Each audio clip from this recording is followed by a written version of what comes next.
வேத புஸ்தகத்தில் பரிசுத்த யோவான் எழுதின சுவிசேஷம் 19ஆம் அதிகாரம் 17-18 வசனங்கள். வேத புஸ்தகத்தில் எழுதியிருக்கிற 2 வேத வசனங்களை உங்களுக்காக வாசிக்கிறேன். யோவான் 19ஆம் அதிகாரம் 17-18 வசனங்கள். இயேசு தம்முடைய சிலுவையை சுமந்து கொண்டு எபிரேய பாஷையிலே கொல்கதா என்று சொல்லப்படும் கபாலஸ்தலம் என்கிற இடத்திற்கு புறப்பட்டு போனார். அங்கே இயேசுவை சிலுவையில் அறைந்தார்கள். அவரோட கூட வேறு 2 பேரை 2 பக்கங்களிலும் இயேசுவை நடுவிலுமாக சிலுவைகளில் அறைந்தார்கள். இயேசு சிலுவை சுமந்து கொண்டு போனார். அங்கே அவரை சிலுவையில் அறைந்தார்கள். இயேசுனுடைய சிலுவை மரணத்தை குறித்து இந்த வேத வசனங்கள் சொல்லுகிறாரு. நாம் எல்லாருக்குமே தெரியும், இயேசு சிலுவையிலே ஆணிகளால் கடாவப்பட்டு அவர் ஆணி அடிக்கப்பட்டு இரத்தம் வடிய சிலுவையிலே தொங்கி மரித்தார் என்பதாக. அந்த சிலுவை மரணத்தை குறித்து தான் இந்த வேதத்தில் இந்த வசனம் எழுதப்பட்டிருக்கிறது. இயேசு கிறிஸ்து இந்த உலகத்தில் உலாவிய அந்த நாட்களில் ரோமருடைய ஆட்சி நடைபெற்றது. ஒரு காலத்தில் எப்படி இங்கிலாந்து தேசத்தில் இருந்து வந்த வெள்ளையர்கள் நம்மை ஆளுகை செய்தார்களோ, அடிமைப்படுத்தி, அதே மாதிரி இயேசுவின் நாட்களில் 2000 ஆண்டுகளுக்கு முன்பாக ரோம சாம்ராஜ்யம் உலகத்தின் பல நாடுகளை தங்கள் வசப்படுத்தி அவர்கள் ஆட்சி செய்து கொண்டிருந்த ஒரு காலம். அவர்கள் கொடூரமான குற்றம் செய்கிறவர்களுக்கு கொலையும் கொள்ளையும் செய்கிறவர்கள், அரசாங்கத்திற்கு விரோதமாய் போராடுகிறவர்கள், இந்த அரசாங்கத்துக்கு விரோதமாய் செயல்படுகிறவர்கள், இப்படிப்பட்ட கொடூரமான குற்றவாளிகளுக்கு அவர்கள் கொடூரமான முறையில் மரண தண்டனைகளை விதித்தார்கள். பலவிதமான மரண தண்டனைகளை விதித்து அவர்கள் ஜனங்களை பயமுறுத்தி வைத்திருப்பது அவருடைய வழக்கம். அப்போ ஜனங்களுக்குள்ள ஒரு பயம் உண்டாகும். அரசாங்கத்தை எதிர்த்து அவர்கள் போராட மாட்டார்கள், கொடிதான தீமைகளை பாவங்களை செய்ய மாட்டார்கள் என்று. அதிலே ஒரு தண்டனை தான் சிலுவை மரணம் என்பது. ஒரு மனிதனை சிலுவையில் அறைய ஒப்பு கொடுத்து விட்டால் அரசாங்கம் தான் தீர்மானிக்கும். அந்த கவர்னர், ரோம கவர்னர் தான் மரண தண்டனை விதிக்க முடியும். ஆனால் நியாயமாய் விசாரித்து அவர் மீது குற்றம் இருக்கிறது என்று நிரூபித்த பிறகுதான் அந்த தண்டனை வழங்குவார்கள். சிலுவையில் அறைய ஒப்பு கொடுத்து விட்டால் அந்த மனிதனை மனம் போல் அடித்து வேதனைப்படுத்துவார்கள். யாரும் அவனுக்காக பரிந்து பேச முடியாது, அவன் மீது இறக்கப்பட்டு போய் அவனுக்காக வாதாட முடியாது. என்றால் ரோம அரசாங்கம் அவ்வளோ பவர்ஃபுல்லாக இருந்த அரசாங்கம், யாரும் அதை எதிர்த்து நிற்க முடியாது. அவ்வளவுதான், அந்த மனிதனை மனம் போல் அடித்து சித்திரவதை பண்ணி அவனை குற்றுயிராக்கி அவன் ஒரு சிலுவையில் அறைய ஒப்பு கொடுப்பார்கள். அந்த மர சிலுவையை அவன் சுமக்கும்படி செய்வார்கள். அவனுடைய தோளின் மீது வைத்து அவனை இழுத்து கொண்டு போவார்கள். பட்டணத்திற்கு வெளியே ஜனங்கள் போகிற வருகிற இடத்தில், மெயினான ரோடு போகக்கூடிய இடத்தில், அந்த ரோட்டு கரையில் அவனை சிலுவையில் அறைந்து தொங்க விட்டு விடுவார்கள். அவனுடைய 2 கைகளிலும் ஆணி அடிக்கப்பட்டிருக்கும், கால்கள் ஆணி அடிக்கப்பட்டிருக்கும், இரத்தம் கொஞ்சம் கொஞ்சமாக வடிந்து கொண்டிருக்கும். அவன் செய்த குற்றம் என்ன என்பதை எழுதி சிலுவை மரத்தில் வைத்து விடுவார்கள். இவன் கொலை செய்தவன், இவன் இந்த குற்றத்தை செய்தவன், அதனால் இந்த தண்டனை வழங்கப்பட்டிருக்கிறது என்று. அந்த வழியாக வருகிற போகிற ஜனங்கள்லாம் அதை பார்ப்பாங்க. ஓ, இவன் தான் இந்த பாவத்தை செய்தவனா? அவன் கொஞ்சம் கொஞ்சமாய் மறித்து கொண்டிருக்கிறதை ஜனங்கள் பார்க்கிறபடியால் பாவம் செய்வதற்கு அவருடைய உள்ளத்தில் பயம் உண்டாகும்.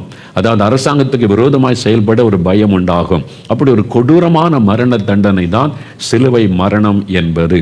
அந்த ஒரு சிலுவை மரணத்திற்கு இயேசு தன்னை அர்ப்பணித்து கொண்டார். வானத்தை பூமியை உண்டாக்கின தேவன் இயேசு இந்த உலகத்தில் உலாவி ஜனங்களுக்கு அற்புதங்களை செய்து வியாதியஸ்தரை குணமாக்கின போது ஜனங்கள் சொன்னார்கள், தேவனே நமத்தில் மனிதனாய் வந்திருக்கிறார், தேவன் தமது ஜனங்களை சந்தித்தார் என்று தேவனை மகிமைப்படுத்தினார்கள். மனிதனால் இப்படி அற்புதம் செய்ய முடியாது, மரித்தோரை எழுப்புகிறார், குருடருக்கு பார்வை கொடுக்கிறார், சப்பானிகளை நடக்க பண்ணுகிறார், ஆகவே கடவுளே நமத்திலே மனிதனாய் வந்திருக்கிறார் என்று ஜனங்கள் எல்லாம் இயேசுவை அவர்கள் புகழ்ந்தார்கள் என்பதாய் வேதத்தில் பார்க்கிறோம். அப்படி கடவுளாய் இருக்கக்கூடிய ஒருவர், இவ்வளவு அற்புதங்களை செய்து மக்களை மகிழ்வித்த ஒருவர், எப்படி சிலுவையில் இந்த கொடூரமான குற்றவாளிகளுக்கு நியமிக்கப்பட்ட சிலுவையில் அவர் தொங்கி மரிக்க வேண்டும்? ஏன் அதிலிருந்து அவரால் தப்பித்துக் கொள்ள முடியாதா? ஒரு சமயம் எங்களுடைய கிராமத்திலிருந்து என்னுடைய உறவினர் ஒருவர், நான் இந்து குடும்பத்திலிருந்து ரட்சிக்கப்பட்டவன், என்னுடைய உறவினர்கள் சொந்தக்காரர்கள் நிறைய பேர் இந்துக்கள் தான். அநேக வருஷத்துக்கு முன்னால் ஒரு முறை நான் ஊழியக்காரன் ஆகி பிரசங்கம் பண்ணுகிறதை அறிந்து என்னுடைய சொந்தக்காரர் ஒரு கேட்டார், நீ என்ன இயேசுவை பற்றி சொல்லி கொண்டிருக்கிறாய்? அவரை தான் சிலுவையில் அறைந்து கொண்டாங்களே, அதிலிருந்து அவரால் தப்பிக்க முடியல. ஒரு சிலுவையிலிருந்து தப்பிக்க முடியாதவரை கடவுள் என்று எப்படி நீங்கள் நம்புகிறீர்கள் என்பதாக. அது அறியாமையினால் அவர் கேட்டது. இயேசு சிலுவையில் அறையப்பட்டது, மரித்தது உண்மை. 3ஆவது நாள் மரணத்தை ஜெயித்து அவர் உயிரோடு எழுந்தார். இன்றைக்கும் அவர் உயிரோடு கூட இருக்கிறார். அதனால தான் இன்றைக்கும் அதே விதமான அற்புதங்களை அவர் செய்து கொண்டு வருகிறதை பார்க்கிறோம். அவர் கேட்டதில் காரியம் உண்டு. ஏன் அவர் சிலுவையிலிருந்து தப்பிக்க முடியவில்லை? எனக்கு அன்பானவர்களே, இயேசுவுடைய சிலுவை மரணம் என்பது ரோம அரசாங்கம் அவரை பிடித்து கொண்டு போய் சிலுவையில் அறைந்து விடவில்லை. யாரும் அவரை சிலுவையில் அறைந்து கொல்ல முடியாது. அவர் சர்வ வல்லமுள்ள தேவன். 4 நாட்கள் கழித்து மரித்து போன நாரி போன சரீரத்துக்குள்ளே ஜீவனை கொடுத்த தேவன். அவரை யார் சிலுவையில் அறைந்து கொல்ல முடியும்? ஆனால் வேதம் சொல்லுகிறாரு, அவராகவே சிலுவை மரணத்திற்கு தன்னை ஒப்பு கொடுத்தார். அந்த சிலுவையில் அறைந்து ரத்தம் சிந்தி மரிப்பதற்கு இயேசு தம்மை தாமே ஒப்பு கொடுத்தார். வேத புஸ்தகம் கலாத்தியர் 1:4 இயேசு நமக்காக தம்மை தாமே சிலுவை மரணத்திற்கு ஒப்பு கொடுத்தார் என்று வசனம் சொல்லுகிறாரு. எபேசியர் 5:2 இயேசு கிறிஸ்து தம்மை ஜீவ பலியாக தம்மை தாமே நமக்கென்று ஒப்பு கொடுத்தார் என்று வேதத்தில் எழுதப்பட்டிருக்கிறது. தீத்து 2:14 பாருங்கள். இயேசு நமக்காகத்தான் சிலுவையிலே பாடுபடவும் ரத்தம் சிந்தி மரிக்கும் தன்னை ஒப்பு கொடுத்தார் என்று எழுதப்பட்டிருக்கிறது. அவர் யாரும் கொன்றுவிட முடியாது. யோவான் 10:18 இயேசு சொல்லுகிறார், என்னுடைய ஜீவனை நானே கொடுக்கிறேன், என் ஜீவனை நானே சிலுவையில் ஒப்பு கொடுக்கிறேன், என் ஜீவனை கொடுக்கும் எனக்கு அதிகாரம் உண்டு, அதை திரும்ப எடுத்துக்கொள்ளும் எனக்கு அதிகாரம் உண்டு என்று இயேசு சொன்னார். அதன்படித்தான் அவர் சிலுவையில் மரித்து 3வது நாள் மரணத்தை ஜெயித்து உயிரோடு கூட எழுந்தார் என்பதாக வேதம் தெளிவாய் சொல்லுகிறாரு. பின் ஏன் கடவுள் வானத்தை பூமியை உண்டாக்கின தேவன், நம்ம எல்லாம் சிருஷ்டித்து அப்படிப்பட்ட ஒரு தேவன், பரிசுத்தமுள்ள ஒரு ஆண்டவர், பயங்கரமான குற்றவாளிகளுக்கு விதிக்கப்படுகிற அந்த சிலுவையில் தொங்கி ஏன் மரிக்க வேண்டும்? எனக்கு அன்பானவர்களே, உங்களுக்காக, எனக்காக, நமக்காக அவர் சிலுவையிலே தன்னை மரிக்க ஒப்பு கொடுத்தார் என்று வேதம் சொல்லுகிறாரு. உங்களுக்காகத்தான் தன்னை சிலுவையில் அறையப்பட இயேசு ஒப்பு கொடுத்தார். எனக்காக சிலுவையில் அறையப்படுவதற்கு இயேசு தம்மை ஒப்பு கொடுத்தார். எனக்காக அவர் ஏன் மரிக்க வேண்டும்? முழு மனுக்குலத்திற்காக, இந்த உலகத்தில் பிறக்க போகிற அத்தனை பேருக்காக இயேசு தம்மை சிலுவையில் மரிக்க ஒப்பு கொடுத்தார் என்று வேத வசனம் தெளிவாய் சொல்லுகிறாரு. எனக்காக அவர் ஏன் சிலுவையிலே மரிக்க வேண்டும்? எனக்கு அன்பானவர்களே, அதைத்தான் இன்றைக்கு நாம் தியானிக்க போகிறோம். அந்த சிலுவை பாடுகள், அந்த மரணம் எதற்காக, எனக்காக கடவுள் மனிதனாய் வந்து சிலுவையில் மரிக்க வேண்டும், இதை தெளிவாய் நீங்கள் அறிந்து கொண்டால் உங்களுடைய வாழ்க்கையில் அற்புதங்களை பெற்றுக்கொள்ள முடியும், விடுதலை பெற்றுக்கொள்ள முடியும், சுகத்தை பெற்றுக்கொள்ள முடியும், ஆசீர்வாதத்தை பெற்றுக்கொள்ள முடியும், நித்திய ஜீவனை பெற்றுக்கொள்ள முடியும், சமாதானத்தை பெற்றுக்கொள்ள முடியும், பாவத்திலிருந்து விடுதலை பெற்றுக்கொள்ள முடியும். மரணத்திற்கு பிறகு எனக்கு ஒரு மகிமையான வாழ்க்கை உண்டு என்பதை அறிந்து மரண பயத்திலிருந்து விடுதலை பெற்றுக்கொள்ள முடியும். நமக்கு தேவையான அத்தனை ஆசீர்வாதங்களை கொடுப்பதற்காகத்தான் கடவுள் மனிதனாய் வந்து சிலுவையிலே மரிக்கத்தான் ஒப்பு கொடுத்தார் என்கிற சத்தியத்தை வேதம் தெளிவாய் நமக்கு சொல்லுகிறது. அதனால கவனமாக கேளுங்க. உங்களுக்காகத்தான் அவர் சிலுவையில் மரித்தார். வாலிப தம்பி உங்களுக்காக, வாலிப மகளே உனக்காக, சின்ன குட்டி பிள்ளைகள் உங்களுக்காக இயேசு சிலுவையிலே மரிக்கத்தான் ஒப்பு கொடுத்தார். நீங்க எந்த மதத்தை சார்ந்தவர்களாகவும் இருக்கலாம், மத நம்பிக்கை அற்றவர்களாகவும் இருக்கலாம், நீங்கள் யாராக இருந்தாலும் சரி, உங்களுக்காகவும் சிலுவையிலே மரிக்க இயேசு தன்னை ஒப்பு கொடுத்தார். அவர் கிறிஸ்தவர்களுக்காக மரிக்கவில்லை, உலகத்தில் உள்ள அத்தனை பேருக்காகவும் இயேசு சிலுவையிலே மரிக்கத்தன்னை ஒப்பு கொடுத்தார். பாடுபட தன்னை அவர் ஒப்பு கொடுத்தார். எனக்கு அன்பான சகோதரி உங்களுக்காக, சகோதரனை உங்களுக்காக, ஒருவேளை இயேசு கடவுளே கிடையாது என்று வெறுத்து நீங்கள் அவரை கேவலமாய் பேசுகிறவர்களாய் இருக்கலாம், உங்களுக்காகவும் இயேசு சிலுவையிலே மரிக்கத்தன்னை ஒப்பு கொடுத்தார்.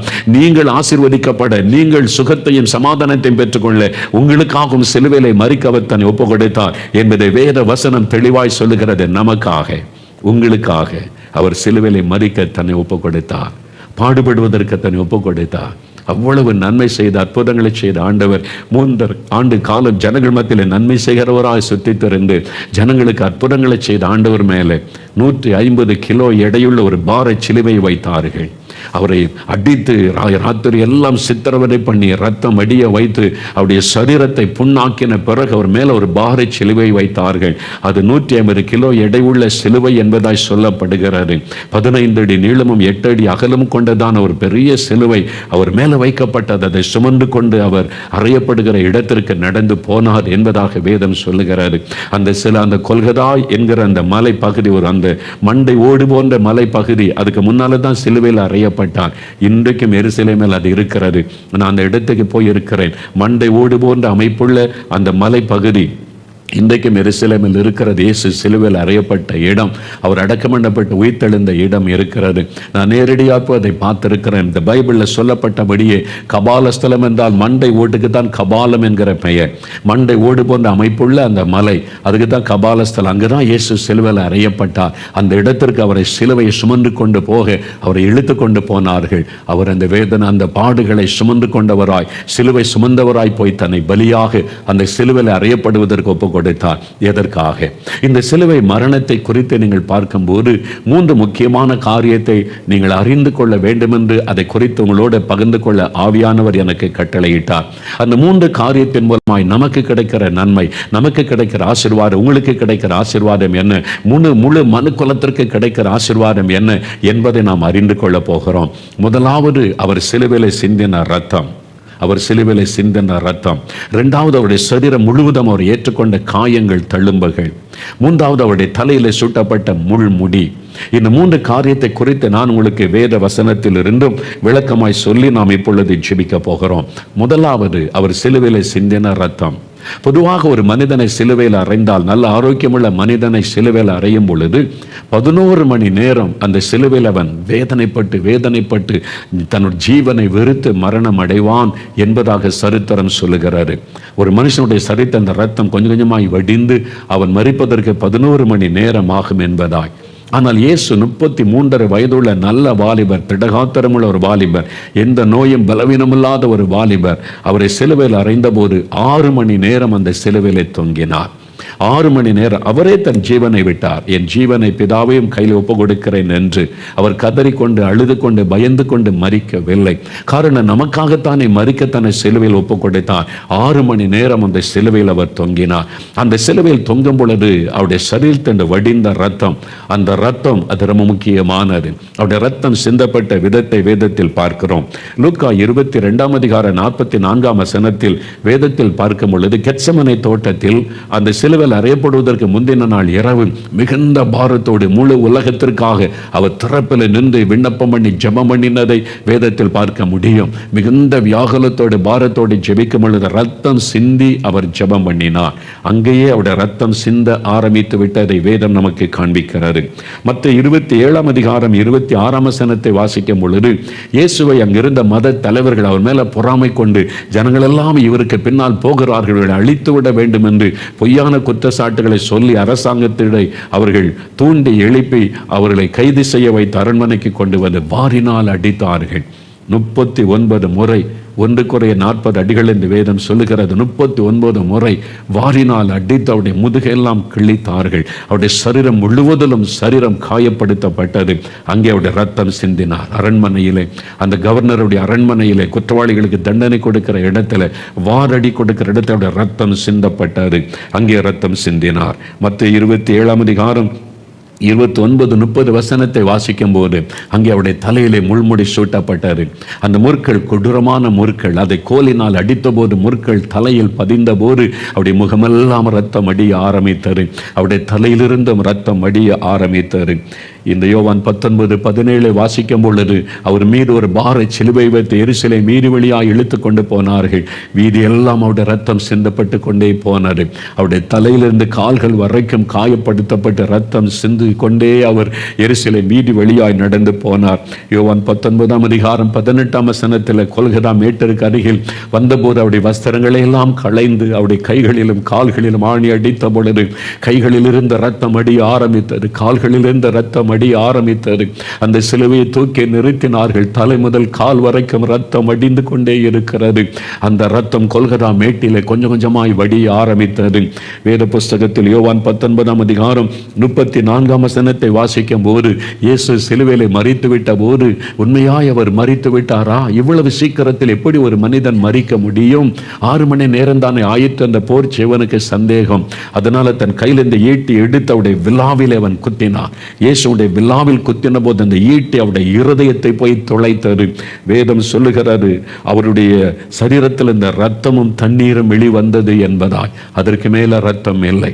அவருடைய இருதயத்தில் இருந்த கடைசி சொட்டு ரத்தமும் வெளியே வந்து விட்டது. தன் சரீரத்தில் இந்த முழு ரத்தத்தையும் அவர் சிந்தினார். அவருடைய இருதயத்தில் இந்த கடைசி சொட்டு ரத்தமும் ஈட்டியினால் குத்தப்பட்டு வெளியே வந்து விட்டது. அதன் பிறகு தண்ணீர் தான் வந்தது. அதுதான் கடைசி சொட்டு ரத்தம். அவர் முழு ரத்தத்தையும் சிந்தி கொடுத்தார். ஏன் கடவுள் வந்து மனிதனுக்காக ரத்தம் சிந்த வேண்டும்? கடவுள் வந்து ஏன் உங்களுக்காக எனக்காக சிலுவையில் இத்தனை பாடுபட்டு ரத்தம் சிந்த வேண்டும்? எபிரேயர் 9:22 சொல்லுகிறாரு, ரத்தம் சிந்துதல் இல்லாமல் பாவ மன்னிப்பு உண்டாகாது. இன்னைக்கு மனிதனுடைய மிகப்பெரிய பிரச்சனை என்ன, மனிதனுடைய மிகப்பெரிய தேவை என்ன என்று சொன்னால், ஒவ்வொருவரும் ஒரு பிரச்சனை சொல்வீங்க. எனக்கு இந்த வியாதி, எனக்கு இந்த கடன் பிரச்சனை, எனக்கு இந்த பிள்ளைகள் காரியம், எனக்கு இந்த பிசினஸ் பிரச்சனை என்பதாய். ஆனால் எல்லாவற்றையும் விட மனிதனுடைய மிகப்பெரிய பிரச்சனை அவனுடைய பாவம். மனிதன் அதை வெளியே சொல்லுவதில்லை. உள்ளுக்குள்ளே அதை வைத்து தவித்துக் கொண்டிருக்கிறான். நிம்மதி இழந்து, சமாதானத்தை இழந்து, என் பாவம் மன்னிக்கப்படுமா? யார் என் பாவத்தை மன்னிப்பார்கள்? இந்த பாவத்தின் பாரம் என்னை விட்டு போகுமா? மனுஷனுடைய உள்ள பாவம் மன்னிப்புக்காக இயங்குகிறது. மனிதனுடைய மிகப்பெரிய பிரச்சனை அவனுடைய பாவம். என்னால் இதை விட முடியவில்லை, அதிலிருந்து வெளியே வர முடியவில்லையே என்று தவிக்கிற மக்கள் தான் இன்றைக்கு ஏராளம். இன்னைக்கு உங்களுடைய மிகப்பெரிய பிரச்சனை உங்களுடைய பாவம். இந்த பாவத்திற்கு ஒரு பரிகாரம் தேவை. அதற்கு இந்த பாவத்திற்கு ஒரு பரிகாரம் நமக்கு அவசியம். பாவம் மன்னிக்கப்படுவதற்கு ஒரு பரிகாரம் அவசியம். பணம் கொடுத்து பாவ மன்னிப்பை பெற முடியாது. தான தர்மம் செய்து பாவ மன்னிப்பை பெற முடியாது. பாவம் மன்னிக்கப்படுவதற்கு ரத்தம் சிந்தப்படுதல் அவசியம் என்று வேதங்கள் தெளிவாய் சொல்லுகிறது. எல்லா மத வேதங்களும் கூட ஏதோ ஒரு விதத்தில் ரத்தம் சிந்துதலை குறிப்பிட்டு சொல்லுகிறதை நீங்கள் பார்க்க முடியும். ரத்தம் சிந்துதல் இல்லாமல் பாவ மன்னிப்பு உண்டாகாது. அது பரிசுத்தமுள்ள ஒரு மனிதனுடைய ரத்தம் சிந்தப்பட வேண்டியது அவசியம். அதுதான் மனுஷனுக்கு பாவத்தில் இந்த விடுதலை கொண்டு வர முடியும். மனிதனுடைய பெரிய பிரச்சனை பாவம். ஒரு சமயம் இந்தியா டுடே என்கிற பத்திரிகை ஆங்கிலத்தில் வெளிவந்து இந்தியாவில் பெரிய ஒரு பிரபலமான பத்திரிகை. தமிழிலும் அந்த பத்திரிகை பல வருஷங்கள் வந்தது. இப்பொழுது இதில் நிறுத்திட்டாங்க. இந்தியா டுடே என்ற ஒரு பத்திரிகை. அதில் ஒரு படம் வந்தது. ஒரு மனிதர் இப்படி கை வைத்து கொண்டே இருக்கிறான், வலது கையை. அதை படம் போட்டு ஒரு செய்தி வெளியிட்டு இருந்தார்கள். என்ன, ஒரு மனிதன் வலது கையை உயர்த்தி இருக்கிறான், ஒரு செய்தி வெளியிட்டுக்கான்னு வாசிக்க ஆரம்பித்த போது, வட இந்தியாவை சார்ந்த ஒரு பெரிய செல்வந்தன் அந்த மனிதன். அவன் வலது கை இப்படி வைத்து கொண்டே இருப்பான். அப்படியே தான் நடப்பான். வலது கை வைத்து கொண்டே நடப்பான். உட்காரும் போது இந்த வலது கை வைத்து கொண்டே இருப்பான். படுக்கும் போது அப்படியே படுத்து அப்படியே எழுந்திருப்பான். சில இடத்துல உட்காரும் போது நிற்கும் போது ஒரு மரத்தில் கயிறு கட்டி அந்த கயிற்றை பிடித்து கொண்டு வலது கை இப்படியே இருக்கும். அவன் 10 வருஷத்துக்கு மேலே கையை இப்படியே உயர்த்தி வைத்து இப்போ கையை மடக்க முடியாது, அப்படியே ஸ்டிஃப் ஆக்கி விட்டார். யார் அவன்? எதற்காக இந்த கையை உயர்த்தி வைத்திருக்கிறான் என்றால், ஒரு பெரிய செல்வந்தன் இந்த வலது கையினால் ஒரு பாவம் செய்துட்டானா. நான் பாவம் செய்துட்டேனே, என் கையினால் இந்த பாவத்தை செய்துட்டேனே, அதனால என் பாவம் மன்னிக்கப்படணும். எனக்கு பாவம் மன்னிக்கப்பட்டாதான் நான் பரலோகத்துக்கு சொர்க்கத்தை போக முடியும். இந்த வலது கையினால் பாவத்தை செய்துட்டேன்னு இந்த வலது கையை வருத்தி கொள்வதற்கு, தண்டித்து கொள்வதற்கு கையை வைத்து கொண்டான். அவன் பெரிய செல்வந்தனா இருந்ததுனால ஒவ்வொரு புண்ணிய ஸ்தலமாய் போனான். கங்கை நதிக்கரையில தான் அவன் இப்படி கையை வைத்தினதாக படம் எடுத்து செய்தியில் அது வந்திருந்தது. ஒவ்வொரு நதியா போவான், ஒரு கடலா போவான், எங்க போனா பாவம் மன்னிக்கப்படும் சொல்றாங்களோ ஒவ்வொரு இடமாய் போவான். அவனுக்கு வேலை செய்யறதுக்கு 2-3 வேலையாட்களை வைத்தான். அவங்க தான் கூட வருவாங்க. கையை வைத்து கொண்டே நடப்பான், கார்ல உட்காருவான். அவனுக்கு சாப்பாடு ஊட்டுவதற்கு ஆளு, மற்ற எல்லா உதவி செய்யறதுக்கு ஆட்கள் வைத்து கொண்டு 10 வருஷமா பல இடங்களுக்கு போய் பாவத்திற்கான பரிகாரம் செய்கிறான். இன்னும் பாவம் மன்னிக்கப்பட்ட நிச்சயம் பெறவில்லை, அந்த சந்தோஷம் பெறவில்லை, இன்னும் பாவ மன்னிப்பை தேடிக்கொண்டே இருக்கிறான் என்று அந்த பத்திரிகை செய்தி வாசித்தேன் நான். யோசித்து பாருங்க, அவனுடைய பெரிய பிரச்சனை, பெரிய பணக்காரன், அது அவனுக்கு சமாதானத்தை கொடுக்கல. ஒரு பாவம் அவனை பாதித்து விட்டது. அதை தேடி அலைகிறான், சமாதானத்தை தேடி, பாவ மன்னிப்பை தேடி, பாவத்திற்கு என்ன பரிகாரம், பணம் செலவு பண்ணி என்னென்னவோ செய்து பார்த்து விட்டான். பாவம் மன்னிக்கப்பட்ட நிச்சயம் உண்டாகவில்லை. மனிதனுடைய பெரிய பிரச்சனை அதுதான். நீங்களும் கூட இன்னைக்கு சமாதானம் இல்லாமல், நிம்மதி இல்லாமல், பாவத்தினால பாதிக்கப்பட்டு, பாவம் ஒரு மனிதனுடைய வாழ்க்கையில வந்துவிட்டால் அவனுடைய ஆத்மா அந்த சமாதானத்தை இழந்து விடும். துன்மார்க்கனுக்கு சமாதானம் இல்லை என்று வேதம் சொல்லுகிறாரு. அது பாதிப்பு பாதிப்பை கொண்டு வந்து விடும். அப்போ மனிதனுடைய மிக பெரிய பிரச்சனை அவனுடைய பாவம். அந்த பாவத்தை விட்டுவிடலாம் நினைச்சா விட முடியவில்லை. பாவம் அடிமையாக்கி விடுகிறாரு. பாவம் சிறைப்படுத்தி விடும். மதுபானத்தை விட முடியல, போதை வஸ்துகளை விட முடியல. இந்த பாவத்தை விட்டு வெளியே வர விரும்பினாலும் முடியவில்லை. பாவத்தை மன்னிக்க பெற்றுவதற்கும் வழி இல்லை, விடவும் முடியல. என்ன செய்வதென்று மனிதன் தவிக்கிறான். அதனாலதான் அவன் கடவுளை தேடி தேடி அலைகிறான். அதற்காக தன்னை வருத்திக் கொள்கிறான், பிரயாணப்படுகிறான், பணத்தை செலவு செய்கிறான். எல்லாம் மனிதனுடைய உள்ளத்துக்குள் ஒரு தேடுதல் இருக்கிறது, கடவுளை தேடுதல். அது காரணம் சமாதானம் இல்லாம பாவ மன்னிப்பை தேடி அலைகிறான். இதான் மனிதனுடைய மிகப்பெரிய பிரச்சனை. இந்த பிரச்சனைக்கு பதில் கொடுக்கத்தான் தேவனே மனிதனாக இறங்கி வந்தார். பரிசுத்தமுள்ள இரத்தம் சிந்தப்பட்டால் தான் மனிதனுடைய பாவம் மன்னிக்கப்பட முடியும். ஆதியாகமம் 9:4 சொல்லுகிறது, ஒரு மனிதனுடைய ஜீவன், அதனுடைய உயிர் அவனுடைய இரத்தத்தில் இருக்கிறது. இந்த ஆத்மாவுக்காக பரிகாரம் இரத்தத்தில் தான் இருக்கிறது. ஆனால் தான் அந்த இரத்தம் சிந்தப்படுவது, அதன் மூலமாக தான் பாவ மன்னிப்பை பெற முடியும். அதனால இயேசு தன்னுடைய பரிசுத்தமுள்ள இரத்தத்தை சிந்தி உலக மக்களுக்கு ஒரு பாவ மன்னிப்பாகிய மீட்பை உண்டு பண்ணுவதற்கு கடவுள் மனிதனாக இந்த உலகத்தில் இறங்கி வந்தார். என்னால் பரிசுத்தமுள்ள இரத்தம் சிந்தப்பட வேண்டும். எல்லா மனிதர்களும் பாவம் செய்து தேவ மகிமை இழந்து போனதுனால மனிதனுடைய இரத்தம், ஒரு பரிசுத்தமுள்ள மனுஷனுடைய இரத்தத்திற்கு வழி இல்லை. அதனால கடவுளே மனிதனாய் வந்து அவர் பரிசுத்தமாய் வாழ்ந்து மக்களோடு மக்களாய் வாழ்ந்து தன் பரிசுத்தமுள்ள இரத்தத்தை நமக்காக சிந்த சிலுவையிலே தன்னை அர்ப்பணித்தார் என்பதாக தெளிவாக வேதம் சொல்லுகிறாரு. அதனாலதான் இயேசு கிறிஸ்து இந்த உலகத்தில் வந்தபோது யோவான் 1:29 யோவான் ஸ்நானகன் என்ற தீர்க்கதரிசி சொல்லுகிறார், இதோ உலகத்தின் பாவத்தை சுமந்து தீர்க்கிற தேவ ஆட்டுக்குட்டி.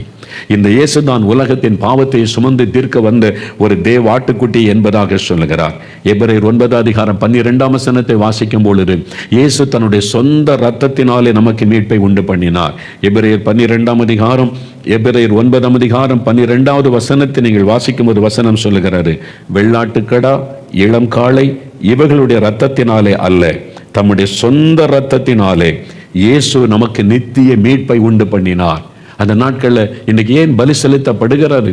ஆடு கோழி என்று சொல்லி ஏன் பலி செலுத்தப்படுகிறது? பலியினுடைய தாற்பயம் என்ன? ஒரு மனிதன் தன்னுடைய பாவத்தை அந்த மிருகத்தின் மேலே செலுத்தி எனக்காக அது ரத்தம் சிந்தட்டும் என்று பலி செலுத்துகிறான். இதான் பலியினுடைய தாற்பயம். ஆனால் தொடர்ந்து பாவம் செய்து கொண்டே இருக்கிறான். அப்ப அந்த பலியினால அவனுக்கு முழுமையான ஒரு விடுதலை இல்லை. ஆகவே தான் கடவுள் மனிதனாய் வந்து தன்னுடைய பரிசுத்தமுள்ள இரத்தத்தை சிந்தி பலியாகி நித்திய மீட்பை உண்டு பண்ணினார். மெய்யான பாவ மன்னிப்பும் பாவத்தில் இந்த விடுதலை ரெண்டையும் ஆண்டவர் இயேசு தன்னுடைய இரத்தத்தின் மூலமாய் உண்டாக்கினார். அதற்குத்தான் அவர் சிலுவையில் மரிக்க தன்னை ஒப்பு கொடுத்தார். பிரியமானவர்களே, ஒரு சமயம் ஒரு சகோதரன் பலவிதமான பாவத்துக்கு தன் வாழ்க்கையில இடம் கொடுத்ததுனால நிம்மதி இழந்துட்டார். சமாதானம் இல்லை, மனசாட்சி வாதிக்கும். எந்த ஒரு மனிதன் பாவம் செய்தாலும் அவனுடைய மனசாட்சி அவனை வாதிக்க. அவனுக்குள்ளே தேவன் ஒரு மனசாட்சி என்கிற நீதிபதியை வைத்திருக்கிறார். அது அவனோடு பேசும். நிறைய பேர் இந்த மனசாட்சியை மழுக்கி கொள்வதற்கு தான் அது பாவத்தை பேசுகிறதுனால நிம்மதி இருக்காது, தூங்க முடியாது. ஆனால் தான் ராத்திரி படுக்க போகும்போது மாத்திரம் மதுபானம் அருந்துகிற நிறைய பேர், வெளியில மேடைகளிலே முழங்குகிறவர்களும் பெரிய பெரிய தலைவர்களை செல்வந்தர்கள் ராத்திரி போதையோட படுக்க போக காரணம் என்ன தெரியுமா? அவன் தனியாக இருக்கும் போது மனசாட்சி பேச ஆரம்பிக்கும், அவனை உணர்த்தும்.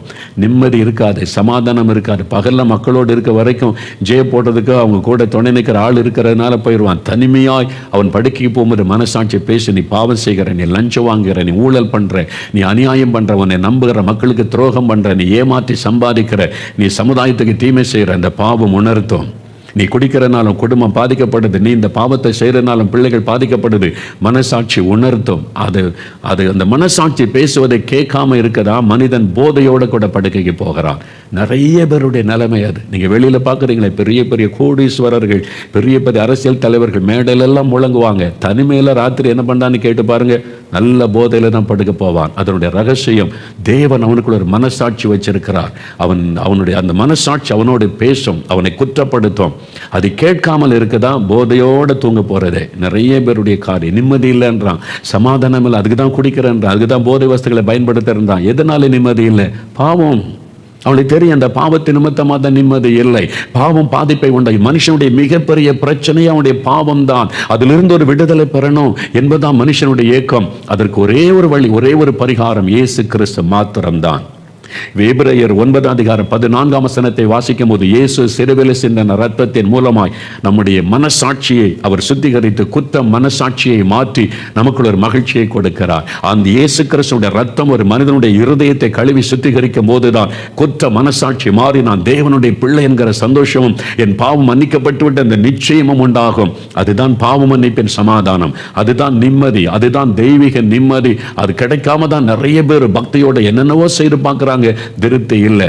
வெளியில பக்தியோட அவன் சொன்னால உள்ளத்துக்குள்ள அந்த சமாதானத்தை இழந்து தவிக்கிறான். இந்த சமாதானத்தை கொடுக்க, அந்த நிம்மதியை கொடுக்க, அந்த குற்ற மனசாட்சியை மாற்ற இயேசு சிலுவையிலே தன் ரத்தத்தை சிந்தி நமக்காக பலியானார் என்பதாய் வேதம் சொல்லுகிறது.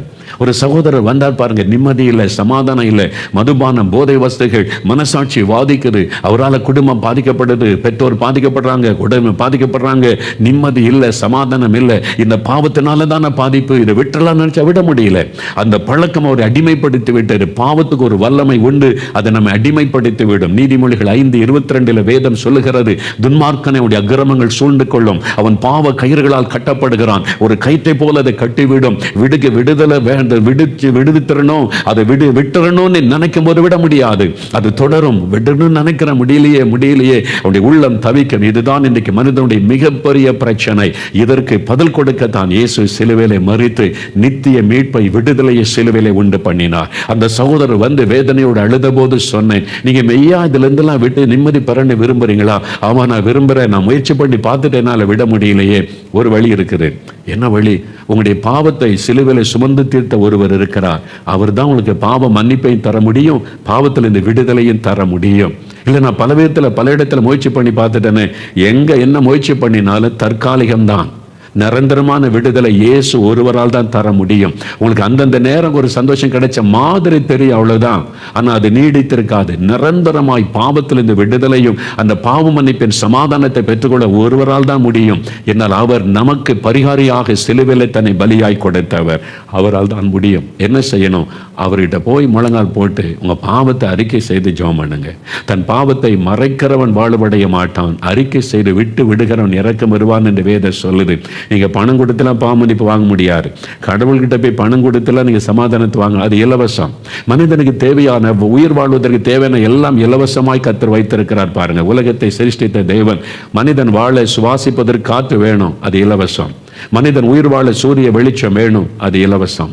மனிதன் உயிர் வாழ தண்ணீர் அவசியம், அது இலவசம்.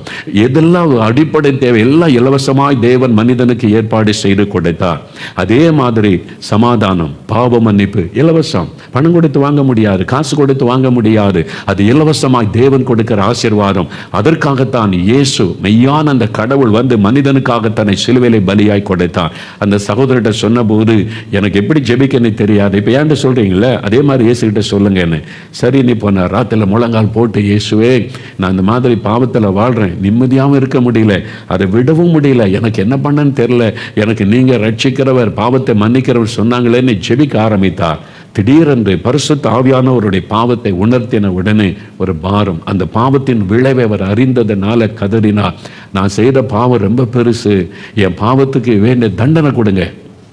அவர் கடவுள்கிட்ட அப்படி ஜெபித்தார், இயேசுவே எனக்கு தண்டனை கொடுங்க, எனக்கு புற்றுநோய் வரட்டும், குஷ்டரோக வியாதி வரட்டும், நான் அவ்வளோ பாவம் செய்திருக்கேன், பாவத்துக்குரிய தண்டனை கொடுங்க அப்படின்னு அவர் கதறினாராம். அவர் வெகு நேரம் அழுது அப்படி தன்னுடைய பாவத்தை அறிக்கை செய்து, எனக்கு தண்டனை கொடுங்க, என் பாவத்திற்கு எனக்கு தண்டனையாவது வரட்டும், எனக்கு நிம்மதி கிடைக்கணும்னு சொல்லி ஜெபித்த போது இயேசு அவருக்கு தோன்றினார். பிரகாசமான வெளிச்சத்தில் வந்து நின்று இயேசு சொன்னார், மகனே, நீ உன் பாவத்தை விட்டு உண்மையாய் மனம் திரும்பினாய், அதனால இனி நீ தண்டிக்கப்பட வேண்டிய அவசியம் இல்லை. உனக்கு பதிலாக நான் சிலுவையில் தண்டனை ஏற்றுக்கொண்டேன். உன் பாவத்திற்குரிய தண்டனையை நான் ஏற்றுக்கொண்டேன்.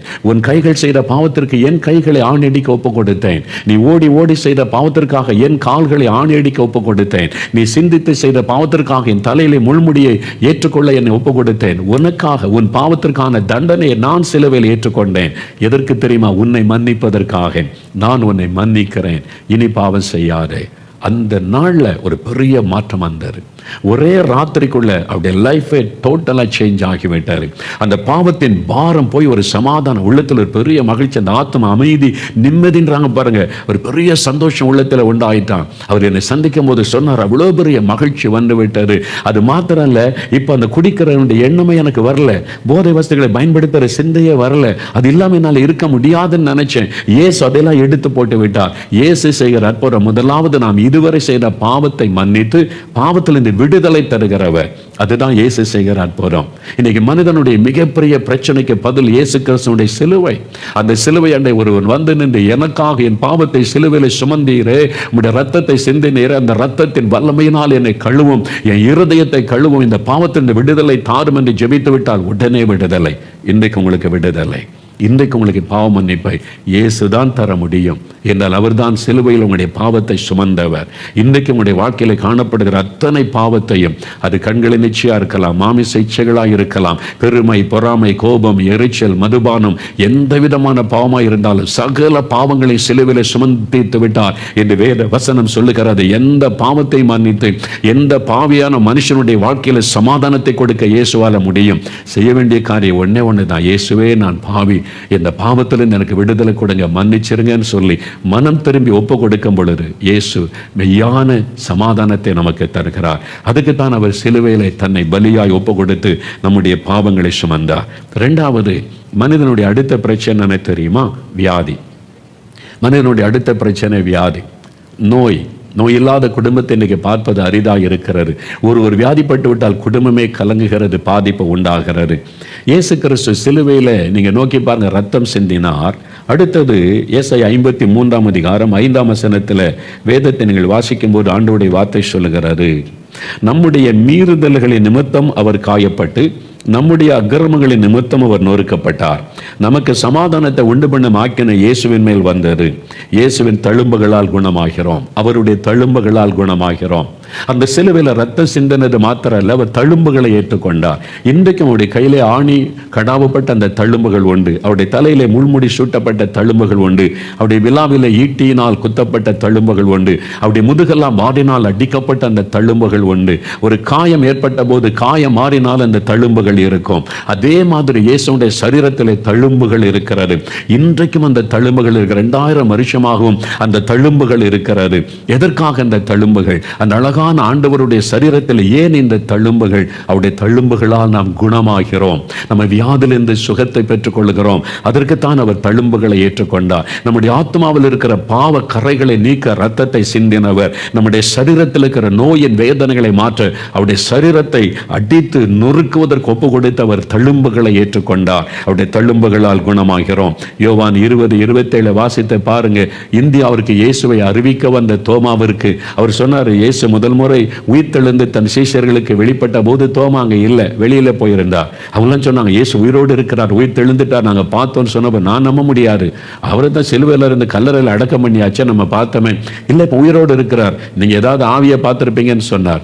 இயேசு அவருக்காக தரிசனமாகி, தோமா ஆவி கிடையாது, நான் மரணத்தை ஜெயித்து உயிரோடு இருக்கிறேன், கையில் தழும்பு பாரு, ஆவிக்கு தழும்பு இருக்குமா, தொட்டு பாரு. இயேசு காண்பித்தார், கையை தொட்டு பாரு, விழாவை பாரு, ஈட்டினால் குத்தப்பட்டது, என்ன வந்து தொட்டு பாருன்னு உடனே தோமா அதெல்லாம் தொட்டு பார்த்திருக்கிறார். இயேசு உயிரோடு இருக்கிறார், இது ஆவி கிடையாது. இயேசுவை மரணத்தை ஜெயித்து உயிரோடு இருக்கிறார், என் ஆண்டவரே, என் தேவனை என்று சொன்னார். இந்த தோமா தான் இயேசுவை அறிவிக்க இந்தியாவுக்கு வந்தவர். 2000 வருஷத்துக்கு முன்னாலேயே இயேசுவை இந்தியாவுக்கு கொண்டு வந்தவர் தோமா. அவர் மூலமாய் பல ஆயிரம் பேர் இயேசுவை ஏற்றுக்கொண்டு ரட்சிக்கப்பட்டு சமாதானம் பெற்றதாக சரித்திரம் இருக்கிறது. அப்போ இயேசுடைய தழும்புகள், அதை பார்த்தவர், தொட்டு பார்த்தவர் தோமா. எதற்கு இந்த தழும்புகள்? 1 பேதுரு 2:24 வாசிக்கிறோம், அவருடைய தழும்புகளால் குணமானீர்கள். நான் வியாதி படுக்கையில் சாக கடந்தப்போ, நான் கிறிஸ்தவ கிடையாது, எந்த சர்ச்சுக்கும் போனது கிடையாது, கிறிஸ்தவ கூட்டத்துக்கு போனதில்லை. ஆனால் ஒரு சகோதரர் ஜெபிக்கும் போது, இயேசுவே நீ தொட்டு குணமாக்குன்னு சொல்லும் போது அவருடைய தொடுதலை உணர்ந்தேன். ஒரு கரம் என்னை தொட்டதை நான் தெளிவாக, ஒரு ஆள் தொடுற மாதிரி ஒரு கரம் என்னை தொட்டதை தொட்ட உடன் ஒரு வல்லமையின் சரீரத்தில் இறங்கி என் நோய்களை அப்புறப்படுத்தி சுகமாகி நொடியாக கிடந்த நான் எளிமையை நடக்க ஆரம்பித்தேன். அவருடைய தழும்புள்ள கரம் தொட்ட உடனே எனக்கு சுகம் கிடைத்தது. அதுக்கு தான் அவர் சிலுவையில் தழும்புகளை ஏற்றுக்கொண்டார். எனக்கு அன்பானவளை, உங்களுடைய நோய்களை சிலுவையிலே சுமந்து விட்டார். மத்தேயு 8:17 சொல்லுகிறது, நம்முடைய பலவீனங்களை ஏற்றுக்கொண்டு நம்முடைய நோய்களை சிலுவையிலே சுமந்தார். நம்முடைய வலிகள், வேதனைகள், கேன்சர், ஆஸ்துமா, என்ன வியாதி, arthritis, any type of sickness, அதை சிலுவையில் அவர் சுமந்து விட்டார் உங்களுக்காக. எப்படி எல்லா பாவத்தை சுமந்தாரோ அதே மாதிரி எல்லா நோய்களை சுமந்து விட்டார். அதை விசுவாசித்தால் அவருடைய தழும்புள்ள கரத்தினால் தொட்டு குணமாக்கி விடுவார். அந்த அற்புதத்தை காண்பீர்கள். அநேக ஆண்டுகளுக்கு முன்பாய் சேலம் பட்டணத்தில் ஒரு பொதுவான மைதானத்தில் ஒரு கூட்டம் நடைபெற்று, இதே மாதிரி விடுதலை பெருவிழா கூட்டம். அதில் தேவனுடைய வார்த்தையை பிரசங்கித்து கொண்டிருந்தேன். ஆயிரக்கணக்கான மக்கள் வந்திருந்தாங்க. கடைசி நாள், 4வது நாள் கூட்டத்தில் ஒரு சகோதரர் வந்து சாட்சி கொடுக்க வந்தார். எனக்கு ஒரு அற்புதம் நடந்துச்சுன்னு சொல்லி மேடையில் வந்து அவர் சாட்சி சொன்னார். இன்றைக்கு அது எனக்கு மறக்கவில்லை. காரணம், அது ஒரு விசேஷமான ஒரு அனுபவமாக இருந்தது. அவர் சொன்னார், 18 வருஷம் என்னுடைய ஸ்பைனல் கார்டு பாதிக்கப்பட்டிருந்தது. ஸ்பைனல் கார்டு முதுகு எலும்பில், முதுகு தண்டில் பாதிப்பு. அதனால் குனிய முடியாது, படுக்கும்போது ஒரு பக்கமாக தான் படுக்கணும், அப்படியே புரண்டெல்லாம் படுக்க முடியாது, பைக் ஓட்ட முடியாது, இந்த பொருளை தூக்க முடியாது. 18 இயர்ஸ், 18 நீண்ட வருஷம். எவ்வளோ வேதனை பாருங்கள். 18 வருஷமாக இந்த பிரச்சனை, அந்த வலியினால், அதனால் ரொம்ப துக்கப்பட்டார். ஸ்பைனல் கார்டு ஆப்ரேஷனாக ரொம்ப பாதிப்பை உண்டாக்கிறோம், அதனால் பயந்து ஆப்ரேஷனை செய்து கொள்ளவில்லை. கூட்டத்தின் பின்னால் நின்று கொண்டு வேதனையோடு நின்று ஜெப நேரத்தில் ஜெபித்தாராம். இயேசுவே, உம்முடைய தழும்புள்ள கரத்தினால் என்னையும் தொட்டு சுகமாக்கும் என்று அவர் ஜெபித்தாராம். ஜெபிக்கும்போது அவருடைய முதுகுத்தண்டை யாரோ ஒரு கரம் தொட்டு அந்த கழுத்திலிருந்து கீழே வரைக்கும் அந்த கரம் தடவி விட்டதை உணர்ந்தாராம். யாரோ என்னை தொடுறாங்களே, என் மேலே யாரோ கை வைக்கிறாங்களேன்னு திரும்பி பார்த்தார். அவருக்கு பின்னால் யாருமே இல்லை, ஆட்களே இல்லை. முன்னால் அவர் பின்னால் நின்று கொண்டு இருக்கிறார், யாருமே பின்னால் இல்லை. அப்போ ஒரு கரம் என்னை தொட்டதை, யார் என்னை தொட்டதை நினைக்கிறார். வலி மறைந்து விட்டது. குனிஞ்சு பார்க்கிறார், நிமிர்ந்து பார்க்கிறார், எல்லாம் செய்து பார்க்கிறார், வலி இல்லை. 18 வருஷமாக இருந்த ஒரு வாதை போன்ற அந்த வலி மறைந்து விட்டது. வீட்டுக்கு போனார், படுக்கையில் சோதித்து பார்த்தார். இப்போ இந்த பக்கம் புரண்டு படுக்க முடிகிறது, வெயிட்டான தூக்க முடியுது, பைக் ஓட்ட முடியுது, பெயினே இல்லை. 18 வருஷம் ஸ்பைனல் கார்டு பிரச்சனை சுகமாக்கிட்டார். அவர் சொன்னபோது நான் கேட்ட அவரிடத்துல, யாரோ தொட்ட மாதிரி இருந்தாங்களே, யார் தொட்டிருப்பான்னு நினைக்கிறேங்க? இயேசு அவருடைய கையினால் என்னை தொட்டு குணமாக்கினார். அதுக்கு தான் அவருடைய கரத்தில் தழும்புகள். அவருடைய தழும்புள்ள கரத்தினாலே தொட்டு குணமாக்குகிறார்.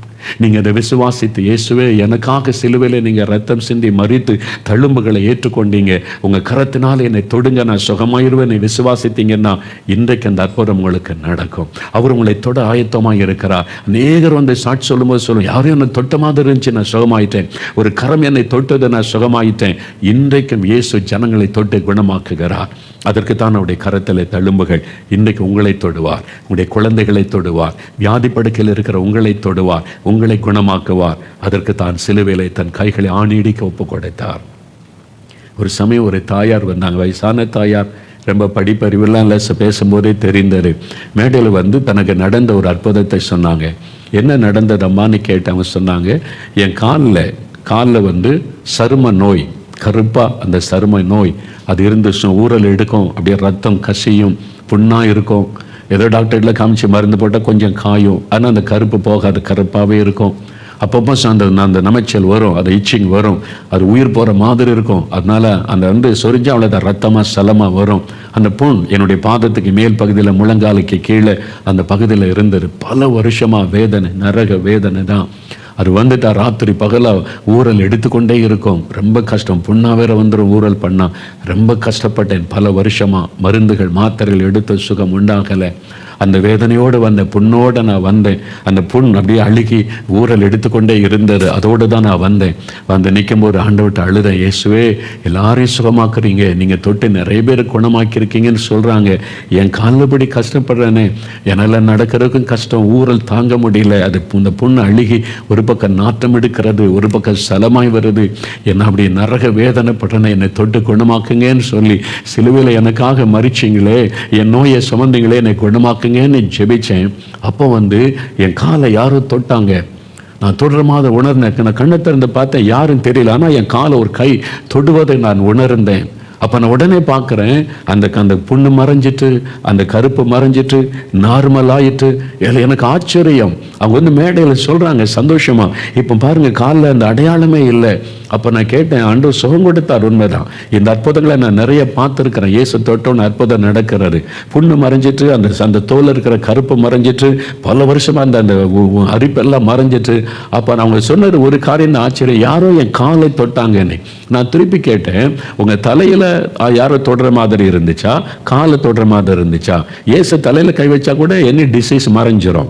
அவங்க சொன்னாங்க, இல்லை, என் காலில் வேதனையோட நான் அழுது, புண்ணா அப்படி இருக்குதேன்னு அழுது ஜெபிக்கும் போது என் காலை ஒரு கரம் தொட்டது. அந்த இடத்துல, இந்த புண்ணு இருக்கிற இடத்துல ஒரு கரம் தொட்டது. நான் திரும்ப சொல்லுவாங்க, நான் உணர்ந்தேன், ஒரு காலை ஒரு ஆள் தொட்டா எப்படி இருக்குமா, தொட்ட போது அது மறைந்தது. அப்போதான் நான் ஆச்சரியப்பட்ட ஒரு விஷயம். நான் கூட யாராவது அப்படி ஒரு வியாதி வந்த தலையில தான் கை வைத்து ஜெபம் பண்ணுவேன், தலையில தான் கை வைத்து இயேசுவை சுகமாக்குன்னு சொல்லுவேன். இதுதான் இயல்பு, அப்படித்தானே செய்யக்கூடியது. இயேசு தலையில கை வச்சால போது சுகமாயிருமே. ஆனால் ஒரு ஏழை தாய் கண்ணீரோடு ஜெபித்த போது இயேசு அப்படின்னா என்ன நடந்திருக்கு யோசித்து பாருங்க. அவர் உட்கார்ந்து, அவங்க நின்றுட்டு இருக்காங்க, உட்கார்ந்து அந்த காலை தன் தழும்புள்ள கரத்தினாலே தொட்டு அந்த நோய் மறைந்தது. எவ்வளவு ஒரு அன்பான ஒரு கடவுள், எவ்வளவு ஒரு அன்பான கடவுள். What a loving God is. ஒரு ஏழை தாயினுடைய கண்ணீரை கேட்டு அவங்க காலை தொட்டு குணமாக்கினார். அவங்க காலை தொட்டார். மனிதனுக்கு கூட அது அருவருப்பா தெரியும், தொட பயப்படுவான். இயேசு தலையில கை வச்ச தூரத்தில் ஒரு வார்த்தை சொன்னா சுகம் உண்டாயிர முடியும். ஆனா இயேசு காலை தொட்டு குணமாக்கினார். அதுதான் இயேசு. That is Jesus. அதான் இயேசு.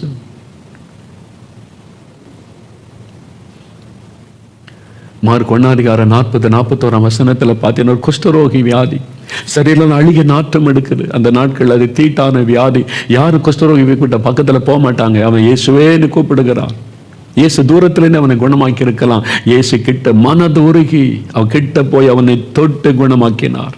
அவங்க கூட தூரத்துல இருந்து நான் கூப்பிடுகிறான். இயேசு பக்கத்தில் போய் தன் கரத்தினால் தொட்டார். அதான் இயேசுடைய அன்பு. அவர் யாரையும் அருவருப்பாய் பார்ப்பதில்லை.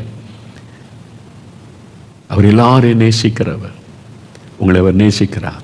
உங்களை தொட்டு குணமாக்க விரும்புகிறார். அவருடைய தழும்புகளால் நீங்கள் குணமாவீங்க. இன்றைக்கு இயேசுவை என்னை தொடும், நான் இந்த நோயில கஷ்டப்படுறேன், என்னை தொடும். இந்த வியாதி தாங்க முடியல, என்னை தொடும். என் குழந்தை கஷ்டப்படுறதை தொடும். நீங்க கேளுங்க, அவருடைய தழும்புள்ள கரத்தினால் தொடுவார். உடனே வியாதி மறையும். எந்த நோயா இருந்தாலும், நம்ம கேன்சரா இருந்தாலும் மறைஞ்சிரும், பிளட் கேன்சரா இருந்தாலும் மறைஞ்சிரும். உங்களுடைய சரீரம் பாதிக்கப்பட்டு அது செயலற்று போனாலும் செயல்பட ஆரம்பிச்சிடும் அவருடைய தொடுதல். அவ்வளவு அன்பான ஒரு ஆண்டவர் அவர். எனக்கு அன்பானவர்களே, மூன்றாவது கடைசியாக அந்த சிலுவையில் தொங்குகிற இயேசுவை பாருங்க. முதலாவது ஒரு சிந்தின ரத்தம் மனுக்குலத்தின் பாவத்திற்காக.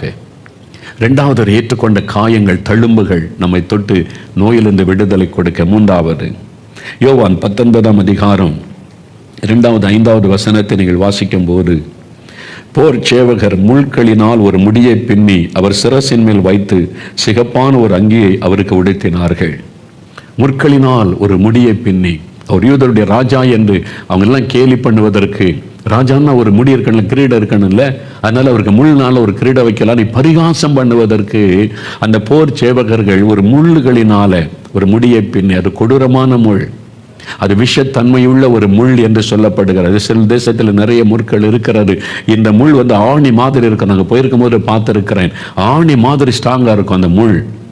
அப்ப அந்த முள்ளினால் ஒரு முடியை பின்னி தலையில வைத்து கோலினால் அடித்தார்கள். இந்த முற்கள் தலையில் பதியும் போது அந்த முற்களில் இருக்கிற விஷத்தன்மை ரத்தத்தில் கலக்கும் போது ஒரு கொடிய வேதனையை சரீரத்தில் உண்டாக்குமா. அந்த மாதிரி விஷத்தன்மை உள்ள ஒரு முள் அவருடைய முள் தலையில சூட்டப்பட்டு அது அடிக்கப்பட்ட போது, அந்த தலையிலே பதிந்த போது ரத்தம் வருகிறது. அந்த ரத்தத்தில் விஷம் கலக்கும் பொழுது சரீரமெல்லாம் ஒரு வேதனையை உண்டாக்கும். அது என்ன விஷம்? எதற்காக இந்த முள்முடி? எனக்கு அன்பானவர்களே, எல்லாம் கவனிங்க. இயேசுவுக்கு முன்பும் இயேசுவுக்கு பின்பும் அநேகர் சிலுவையில் அறைந்து கொல்லப்பட்டதாய் சரித்திரம் சொல்லுகிறது. ரோமருடைய காலத்தில் நடந்தது. ஆனால் யார் தலையிலே அவங்க முள்முடி வைப்பது கிடையாது. வாடினால் அடிப்பாங்க, ஆணியினால் கடாவி தொங்க விடுவாங்க. அதுதான் முள்முடி வைத்ததாக சரித்திரம் கிடையாது. ஒரே ஒருவருடைய தலையில் தான் முள்முடி. இயேசுவின் தலையில் அது வைக்கப்பட்டு அடிக்கப்பட்டு முகமெல்லாம் ரத்தம் அடிந்தது. ஏன் அது தற்செயலாய் நடந்தது அல்ல. அந்த முற்கள் எதை குறிக்கிறது தெரியுமா? சாபத்தை குறிக்கும். சாபத்தை குறிக்கும். வேத புஸ்தகத்தில் ஆதியாகமம் 3ஆம் அதிகாரம் 17-18 வசனத்தை பாருங்க. ஆண்டவர் இந்த உலகத்தை முதலாவது சிருஷ்டித்த போது முற்கள் உண்டாக்கப்படவே இல்லை. கனிவிருட்சங்கள், மூலிகைகள், மலர்கள், மனிதனுக்கு சந்தோஷத்தை கொடுக்கிற பயனளிக்கிற எல்லா மரங்கள், செடிகள் தான் ஆண்டவர் உண்டாக்கினார். மூலிகைகளை உண்டாக்கினார் என்று வேதம் சொல்லுகிறது. ஆனால் முற்கள் உண்டாக்கப்படவில்லை. அது பாதிப்பை உண்டாக்குகிற காரியம் என்று தேவன் உண்டாக்கவில்லை. 3ஆம் அதிகாரத்தில் வரும்போது மனிதன் பாவம் செய்கிறான், தேவனை துக்கப்படுத்துகிறான், கீழ்ப்படியாமல் போய் ஆண்டவருக்கு ஒரு பெரிய வேதனை கொடுத்து விட்டான். அதனால பூமி சபிக்கப்பட்டது. அப்பதான் ஆண்டவர் சொல்லுகிறார், இனிமேல் இந்த பூமி உனக்கு முள்ளையும் குறுக்கையும் முளைப்பிக்கும். ஆதியாகமம் 3:17-18 வாசிக்கிறோம். சாபத்தினால் வந்ததுதான் இந்த முற்கள். சாபத்தினால் வந்ததுதான் இந்த முற்கள். முற்கள் எங்கெல்லாம் பெருகி இருக்கிறதோ அங்க சாபம் என்பதை நீங்க உணர்ந்து கொள்ளுங்க. முற்கள் சாபத்தை குறிக்கும். அப்போ இந்த சாபம் மனிதனை பாதிக்கிறாரு. உபாகமம் 28ஆம் அதிகாரம் 15 முதல் 68ஆம் வசனம் வரை நீங்கள் வாசிக்கும் போது இந்த சாபத்தினுடைய விளைவுகள் வேதத்தில் எழுதப்பட்டிருப்பதை பார்க்க முடியும். முதல் 14 வசனங்கள்ல மனிதனுக்கு தேவன் கொடுக்கிற ஆசீர்வாதம் எல்லாம் இருக்கிறது. 15ஆம் வசனத்தை கடைசி வரை வாசித்தீங்கன்னா சாபம், சாபத்தினால் வரக்கூடிய விளைவுகள் எல்லாம் வேதத்தில் எழுதப்பட்டிருப்பதை நீங்கள் பார்க்க முடியும். சாபம் என்று ஒன்று இருக்கிறாரு. நிறைய பேர் அதை நம்புறதே இல்லை. நீங்க நம்பினாலும் நம்பாட்டில் சாபம்னு ஒன்று இருக்குது.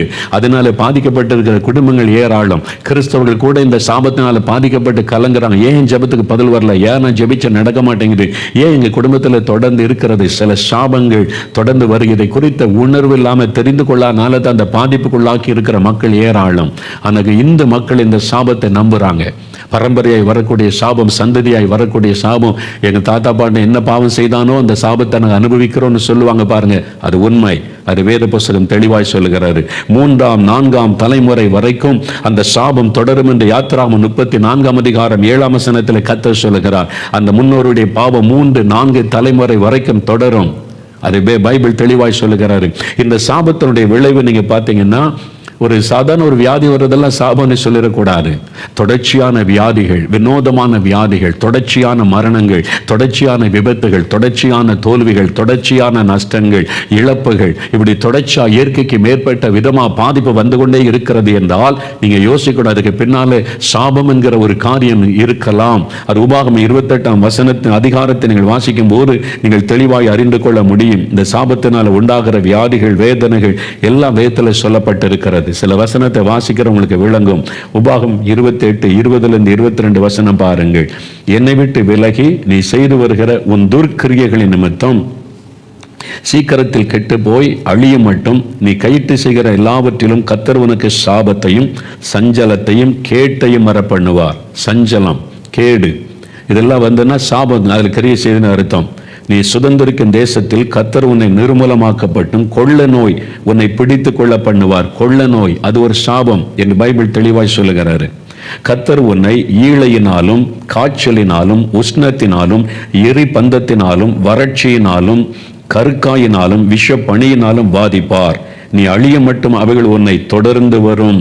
பார்த்தீங்களா, தொடர்ச்சியா நோய், தொடர்ச்சியா இந்த மாதிரி இழப்பு, தொடர்ச்சியா பாதிப்பு, இதெல்லாம் வந்து சாபத்தை குறிக்கிற காரியம். இன்னைக்கு உங்க வாழ்க்கை, உங்க குடும்பத்தை நீங்க சிந்திச்சு பாருங்க.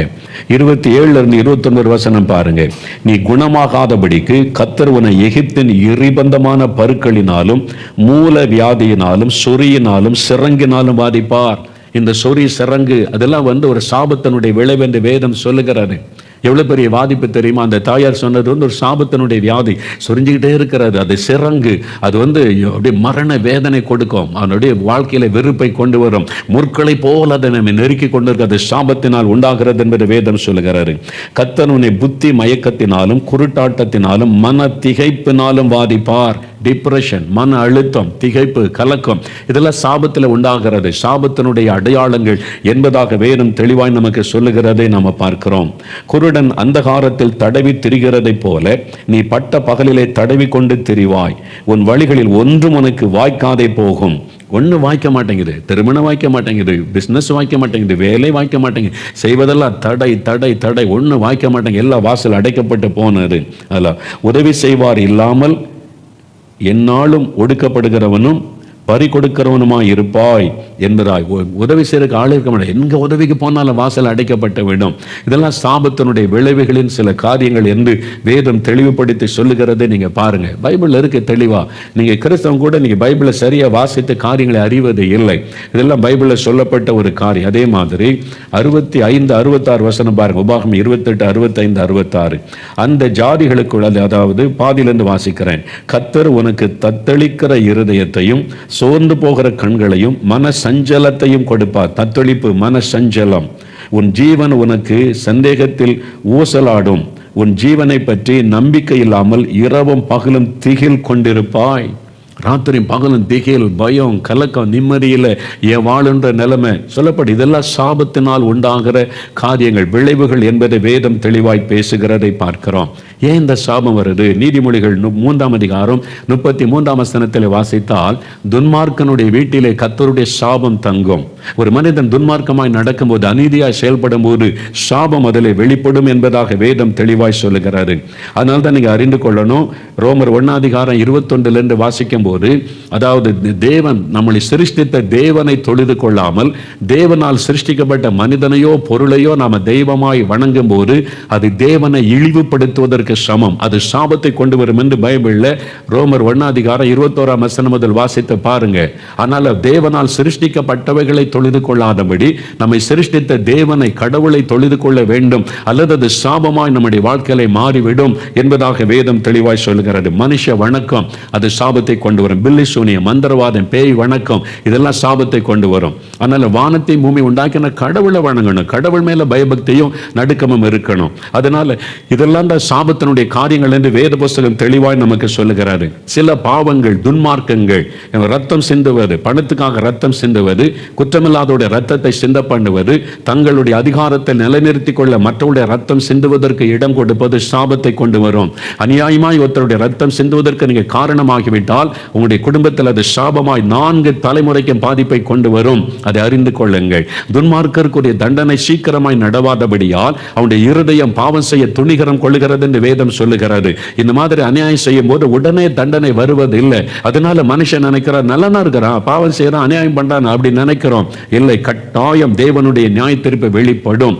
அந்த சாபத்தினுடைய விளைவு பாதிப்பை கொண்டு வரும். இன்னைக்கு அப்படிப்பட்ட குடும்பங்கள் பாதிக்கப்பட்டிருப்பதை நீங்க சிந்தித்து பாருங்க. அவங்க வெளியில நல்லா இருக்கிற மாதிரி தெரியும், வீட்டுக்குள்ள போன முற்களுக்கு நடுவில் இருப்பதை போல நிம்மதி இல்லாம, சமாதானம் இல்லாம கலங்கி கொண்டிருப்பார்கள். அதுதான் சாபத்தினுடைய காரியம். அதனால இன்றைக்கு உங்க வாழ்க்கையில எதை எடுத்தாலும் தடை, எப்பொழுதும் வியாதி, ஆஸ்பத்திரி ஆஸ்பத்திரி ஆஸ்பத்திரி, சம்பாதிக்கிற பணமெல்லாம் ஆஸ்பத்திரிக்கு போகிறது, வீணாய் போகிறது, காரிய வாய்க்கவையில் கலங்குறீங்களா? ஒரு சாபத்தினுடைய விளைவாக இருக்கலாம். தொடர்ச்சியான மரணங்கள், தொடர்ச்சியான நஷ்டங்கள், இழப்புகள், இந்த மாதிரி சாபத்தினால நீங்க பாதிக்கப்பட்ட கலங்கி இருக்கலாம். இன்றைக்கு இயேசு கிறிஸ்து சொல்லுகிறார், என் மகனே, என் மகளே, உன்னுடைய சாபத்தை நான் சிலுவையிலே சுமந்து கொண்டேன். கலாத்தியர் 3ஆம் அதிகாரம் 13ஆம் வசனத்தில் வேதம் சொல்லுகிறது, இந்த நியாயப்பிரமாணத்தின் சாபத்திற்கு நம்மை நீங்களாக்கி மீட்டுக் கொள்ள இயேசு சிலுவையிலே சாபம் ஆனார். He became curse upon the cross because of us. நமக்காக, நமது நிமித்தம், நம்முடைய சாபத்தை மாற்ற சிலுவையில் அவர் சாபமானார் என்று வேத வசனம் சொல்லுகிறது. அதுக்கு தான் முள்முடியை ஏற்றுக்கொண்டார். ஐயோ, இந்த ஜனங்க சாபத்தில் கஷ்டப்படுகிறாங்க, சாபத்தில் பாதிக்கப்படுறாங்க, இந்த சாபெல்லாம் என் மேல வரட்டும், என் பிள்ளைங்க ஆசீர்வதிக்கப்படட்டும், என் ஜனங்கள் ஆசீர்வதிக்கப்படட்டும் என்று சொல்லி ஆண்டவர் அந்த சாபத்தை தன் தலையில ஏற்றுக்கொண்டார். என் மீது வரட்டும் இந்த சாபம் எல்லாம், என் ஜனங்க இந்த சாபத்தினாலே பாதிக்கப்படுறாங்க, கஷ்டப்படுறாங்க, கண்ணீர் வடிக்கிறாங்க, வேதனை இருக்கிறாங்க, இந்த சாபத்தெல்லாம் நான் ஏற்றுக்கொள்ளுகிறேன், என் தலையிலே இந்த சாபங்கள் வரட்டும், நானே சிலுவையிலே சாபத்தை சுமந்து முடிக்கட்டும் என்றுதான் இயேசு சிலுவையிலே இந்த சாபத்தை ஏற்றுக்கொண்டு நமக்காக சாபம் ஆனார். அவர்தான் உங்களுடைய குடும்ப சாபத்தை மாற்ற முடியும், உங்களுடைய பரம்பரை சாபத்தை மாற்ற முடியும், ரத்தம் சிந்துதலினால் உண்டான சாபத்தை மாற்ற முடியும். எந்த சாபத்தை மாற்றக்கூடிய வல்லமை இயேசு கிறிஸ்துவுக்கு மட்டும்தான் உண்டு. பணத்தினாலே சாபத்தை மாற்ற முடியாது, தான தர்மம் செய்வதனாலே சாபத்தை மாற்ற முடியாது. நீங்கள் உங்களுடைய பாவத்தை உணர்ந்து, அந்த சாபத்தை உணர்ந்து, சாபத்திற்கு பரிகாரியாக இருக்கிற இயேசுவண்டை வரும் பொழுது அவர் தன்னுடைய ரத்தத்தின் வல்லமையினால் சாப கட்டுகளை அறுத்து போடுவார். அதற்குத்தான் அவர் சிலுவையில் ரத்தம் தந்த தன்னை சாபமாக்கிக் கொள்ள தன்னை ஒப்பு கொடுத்தார் என்பதாக வேதம் சொல்லுகிறது. எனக்கு அன்பானவர்களே, அவங்க குடும்ப சாபத்தினால பாதிக்கப்பட்டிருக்கலாம். ஒரு முறை குடும்பத்தார் என்னை பார்க்க வந்தார்கள். அப்பா அம்மா அண்ணன் தம்பி வர ஒரு வாலிப மகள், காலேஜில் படிக்கிற மகள் என் அறைக்குள்ளே வந்து என்ன காரியன்னு கேட்டோம். அழ ஆரம்பித்தாள். அழுது கொண்டே சொன்னாள், அங்கிள் எனக்காக ஜெபம் பண்ணுங்க. எங்கள் வீட்டில் எனக்கு அண்ணன், என்னுடைய அக்கா, எங்கள் குடும்பத்தில் எங்கள் அப்பா, அவங்கள அந்த குறிப்பிட்ட வயசு வந்தவுடனே ஒரு வியாதி வருகிறாரு. வாலிப வயசு, அந்த 24 25 வயசு வரும்பொழுது ஒரு நோய் தாக்குகிறாரு. பரம்பரையா 3 தலைமுறையா இருக்குது. எங்கள் அண்ணன் அக்கா எல்லாரும் அந்த நோயில பாதிக்கப்பட்டு மருந்தே கிடையாது. எவ்வளவு மருந்துகள், எவ்வளவு மாத்திரைகள், எத்தனை லட்சம் செலவு பண்ணிட்டோம், ஒன்றும் செய்ய முடியல. இது வினோதமா இருக்குன்னு டாக்டர் சொல்றாங்க. இப்போ எங்களுக்காக ஜெபிப்பீங்களா, எனக்காக ஜெபிப்பீங்களா? அதுக்கு ஏன் அழுகிற, ஏன் நீ கஷ்டப்படுகிற? எனக்கு அந்த வயது வருகிறது, எனக்கு அந்த நோய் தாக்கிறமோ, எங்க குடும்பமே இந்த நோயினால் கஷ்டப்படுகிறது, பரம்பரையாக இந்த வியாதி தாக்குகிறது, எனக்கு இந்த வியாதி வந்து நான் எதிர்காலமே பாதிக்கப்பட்டிருமே, இதுல இருந்து எங்களுக்கு விடுதலை கிடைக்குமா? சிறு பிள்ளை போல அவள் அழுதாள், கண்ணீர் விட்டு அழுதாள். சாபத்தினுடைய விளைவு அந்த குடும்பத்தையே பாதித்திருந்தது. எனக்கு அன்பானவர்களே, இன்னைக்கு உங்களுடைய வாழ்க்கையில் இந்த மாதிரி ஒரு பாதிப்பு இருக்குதா? இயேசு கிறிஸ்து சிலுவையிலே சாபமானார். அவரால் உங்களுடைய சாபத்தை ஆசீர்வாதமாய் மாற்ற முடியும். உபாகமம் 23:5 அவர் நம்மீது அன்பு கூர்ந்து நம்முடைய சாபத்தை ஆசீர்வாதமாய் மாற்றுகிறவர். உங்களுடைய குடும்பத்தில் இருக்கிற சாபம், முன்னோருடைய பாவத்தினால் வந்த சாபம், யாரோ செய்த உங்களுடைய முன்னோருடைய பாவம் சாபமாக தொடர்ந்து வருது. அதுக்கு ஒரு முடிவை உண்டாக்கி சாபத்தின் கட்டுகளை அறுத்து உங்களுக்கு விடுதலை கொடுக்க தான் இயேசு சிலுவையிலே சாபமானார். எந்த ஒரு மனிதன் விசுவாசித்து இயேசுவண்டே வந்து இந்த சாபத்திலிருந்து ஒரு விடுதலை வேணும்னு கேட்கும்போது அவருடைய இரத்தத்தின் வல்லமை சாப கட்டுகளை அறுக்கும். அந்த சாபத்தை மாற்றி ஆசீர்வாதமாய் மாற்றுவார். காரியம் வாய்க்கும், தடைகள் நீங்கும், சாபத்தினால் வந்த வியாதி மாறும், வறுமைகள் நீங்கும், தரித்திரம் நீங்கும், ஆசீர்வாதம் உண்டாகும். இன்றைக்கு நீங்க பெற்றுக்கொள்ளுவீங்க, இன்றைக்கு நீங்க பெற்றுக்கொள்ளுவீங்க. உங்களுக்காக சிலுவையில் அவர் சாபமானதுனால இன்றைக்கு உங்களுக்கு விடுதலை. பாவத்திலிருந்து, சாபத்திலிருந்து, வியாதியிலிருந்து விடுதலை. இன்றிலிருந்து ஒரு ஆசீர்வாதம் உடைய குடும்பத்தில் ஆரம்பிக்கும். எவ்வளவு படம் வந்தாலும் தரித்திரம் ஐயா, ஒரு மிச்சமும் இல்லை. எவ்வளவு கஷ்டப்பட்டு உழைத்தாலும் வீட்டில் தரித்திரம் தரித்திரம் தரித்திரம், ஒண்ணுமே வாய்க்க மாட்டேங்குது, ஒண்ணுமே நடக்க மாட்டேங்குது, எல்லாம் தடை, அவமானம், நிந்தை. எவ்வளவு நாட்கள், 3 தலைமுறையா 4 தலைமுறையா எங்க குடும்பமே எழும்பதற்கு வழியே இல்லை. இந்த தரித்திரத்திலே தான் நாங்கள் அழிஞ்சு போகணுமா என்று நீங்க கலங்கி நிற்கலாம். எந்த குடும்பத்தின் மேல சாபம் இருக்கிறதோ, சாத்தான் அந்த சாபத்தை வைத்து நம்முடைய வீட்டுக்குள்ளே நுழைந்து வாதிப்பை, வேதனை கொடுக்க முடியும். அந்த சாபக்கட்டு அருண்ட உடனே பிசாசின் கிரியை அழிக்கப்படும், தடைகள் விலகும், மாற்றம் உண்டாகும். அதுக்குத்தான் அந்த சாபத்தினால் உண்டாகிற துக்கத்தை மாற்ற இயேசு சிலுவையிலே நமக்காய் சாபமானார். உங்களுக்காக தன்னையே பலியாய் கொடுத்து சாபமானார். நீங்க அதை விசுவாசித்த இடத்துல வரும்போது சாபத்தை அவர் ஆசீர்வாதமாய் மாற்றி உங்களுடைய வாழ்க்கையில சாபத்தை அவர் கட்டளை இடுவார். பிரியமானவர்களே, இதற்காக அவர் சிலுவையிலே தன்னை பலியாய் கொடுத்திருக்கிறார். நீங்க விசுவாசிக்கிறீங்களா? ஒரு சம்பவத்தை சொல்லி நாம் ஜெபிக்க போகிறோம். ஒரு சமயம் ஒரு குடும்பத்தார் என்னை பார்க்க வந்தாங்க. தமிழ்நாட்டில் வேறொரு மாவட்டம், தூர இடத்திலிருந்து ஃபேமிலியாக வந்திருந்தாங்க. அவங்க பார்க்கும்போதே தெரிந்தது கிறிஸ்தவர் அல்லாத குடும்பம். அதில் ஒரு மகள் கையில் ஒரு அழகான குழந்தையோடு வந்து அந்த மகள் தான் பேசினா, ஐயா இவங்களை எங்கள் அப்பா அம்மா கூட பிறந்தவங்க குடும்பத்தை எல்லாம் அறிமுகப்படுத்தினான். அப்படியே முகம் அப்படியே பிரகாசித்து கொண்ட மலர்ச்சியாக சொன்னான், எங்கள் குடும்பத்தில் ஒரு சாபம் இருந்துச்சு. என்னம்மா சொல்லன்னு கேட்டேன். ஆமையா, அவங்க அப்பா அம்மாலாம் இருக்கிறாங்க, எல்லாரும் மத்தியிலே சொன்னேன், குடும்பமே இங்கே தான் இருக்குது, குடும்பத்து மேலே எதனால சாபம்னு தெரியல. எங்கள் அப்பா சொன்ன முன்னோருடைய ஏதோ ஒரு பாவமா, முன்னோர் யாரோ நம்ம குடும்பத்தில் செய்த பாவம் சாபமாக நம்ம குடும்பத்தில் தொடருது. என்னன்னு கேட்டால், அவங்க குடும்பத்தில் பிறக்கிற குழந்தைகளுக்கு இந்த 5 விரல் இப்படி இருக்கார், இந்த ரெட்டையாக ஒட்டி இருக்கும், 3 விரல் ஒட்டி இருக்கும், ரெட்டையாக இருக்கும், அப்படியே ஒட்டி இருக்கும், காலும் கையும் அப்படியே. குழந்தைகள் பிறக்கிற குழந்தைகளுக்கெல்லாம் ரொம்ப துக்கம், அவமானம். எல்லாருக்கும் வசதி இருக்கு, பணம் இருக்குது, ஆனால் அவமானம், நிந்தை, ஒரு பெரிய ஒரு வேதனை, மன வேதனை. அப்போ சொன்னாங்க, அவங்க எங்கே போனாங்க, அதுக்கான ஆட்கட்லாம் போனாங்க, மதவாதிகள்லாம் சாபம், உங்கள் குடும்பத்தில் சாபம் இருக்குது, சாபத்துக்கு என்னென்னோ பரிகாரம், என்ன வேணாலும் செலவு பண்ணுறேன், எவ்வளோ வேணாலும் செலவு பண்ண பரிகாரம், எல்லா பரிகாரம் பண்ணி பார்த்தாச்சு, மாறவில்லை. அந்த குழந்தை பிறந்து அப்படி ஆயிரும். இந்த மகள் கல்லூரியில் படிக்கும் போது யாரோ சொன்னாங்க, இயேசு தான் சாபத்தை மாற்ற முடியும், அவர் தான் சிலுவையிலே சாபமானார், அவர் ஏற்றுக்கொண்டா சாபம் போயிடும். இந்த மகள் இயேசுவை விசுவாசித்து தன் வாழ்க்கையில ஏற்றுக்கொண்டாள். இயேசுவே எனக்கு தகப்பனா இருங்க, என் குடும்பத்தின் சாபம் என் மேலே வரக்கூடாது, என் ஆசீர்வதிங்கன்னு சொல்லி இயேசு விசுவாசித்து கொண்டாள். அவருடைய பெற்றோர் பார்த்தாங்க, நம்மளும் பக்தியாக இருக்கிறோம், பணம் செலவு பண்ணுறோம், பரிகாரம் பண்ணுறோம், ஒன்றும் நடக்கலை. சரி, நீ ஒரு கடவுள் இயேசுவை பற்றி கொண்டன்றமா நாங்கள் தடை பண்ணலை, நீ நல்லா இருந்தால் போதும்னு பேரண்ட்ஸ் அனுமதிச்சுட்டாங்க. அவர் சொன்னால், நான் கிறிஸ்துவ பையன் தான் கல்யாணம் பண்ணுவேன், எனக்கு அப்படி பண்ணி வைங்க, உன் விருப்பத்தின்படியே செய்கிறோம், ஏன்னா நம்ம குடும்பத்தில் சாபம் இருக்கு, நீயாவது நல்லாருன்னு சொல்லி திருமணம் செய்து வச்சாங்க. அவள் கர்ப்பம் தரித்தாள். எல்லாரும் சொன்னாங்க, இந்த சாபம் நம்ம தலைமுறையா தொடருது, நீ மட்டும் இப்படி விதிவிலக்காக முடியும். அவன் சொன்னா, இல்லை, நான் இயேசுவின் பிள்ளை ஆயிட்டேன். உலக பிரகாரமா அவங்க மகள் அப்பா, ஆனால் நான் ஆவிக்குரிய நிலைமையில இயேசுவின் பிள்ளை. அவர் தான் எனக்கு தகப்பன். அவர் என்னை ஆசீர்வதிக்க சிலுவையில் சாபமாக்கி விட்டார். சாபம் என் வாழ்க்கையில போய்விட்டது. அவருடைய பிள்ளையானதுனால சாபம் போய்விட்டது. இப்போ எனக்கு ஆசீர்வாதம். அவருடைய ஜெபிச்சிருக்கிறேன், என் குடும்பத்தில் எந்த சாபமும் மேலே வரக்கூடாது, உங்களுடைய ஆசீர்வாதம் வரணும்னு. இனிமேல் எனக்கு ஆசீர்வாதம். எனக்கு குழந்தை பிறக்கும் போது அந்த சாபம் இருக்காது. குடும்பத்தாரெல்லாம் சொன்னாங்க, பார்க்கலாம் இவ இயேசுவை ஏற்றுக்கொண்டது, ஜெபிக்கிறது, பைபிள் எல்லாம் தெரியும். எல்லாருக்கும் ஒரு சேலஞ்ச், அவளுக்கு குழந்தை பிறந்தா இப்படி பிறகுது பார்க்கலாம், சாபம் போயிட்டு என்றாலே பார்ப்போம்னு சொல்லி அவள் விசுவாசத்தோடு சொன்னான், இப்போ இயேசுவின் பிள்ளை, எந்த குடும்ப சாபமும் சந்ததி சாபம் என்னை தொடராது, இனி ஆண்டவருடைய ஆசீர்வாத மகிழ்ச்சியோடு சொன்னாள். எல்லாரும் சொன்னா, பார்ப்போம், குழந்தை பிறகுட்டு பார்ப்போம் எப்படி இருக்கு. நீ குழந்தை பிறந்தது.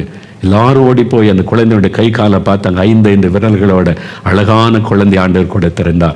குடும்பமே ஆச்சரியப்பட்டு போனாங்க. இந்த சாபத்திலிருந்து நீ விடுதலை ஆயிற்ற, இயேசு உனக்கு விடுதலை கொடுத்த அந்த குடும்பமே மகிழ்ச்சியோடு என்னை சந்திக்க வந்திருந்தாங்க. அந்த மகள் சொன்னாள், பாருங்கள், ஆண்டவர் கொடுத்திருக்கிற குழந்தையை சாபத்தினுடைய கட்டுகளை அறுத்தார். அந்த சாபத்தினுடைய தொடர்ச்சியை அழித்து பிளஸிங்கை கர்த்தர் உண்டாக்கினார். Only Jesus can remove your curses. இயேசு மட்டும்தான் அந்த சாபத்தை மறுக்க முடியும்.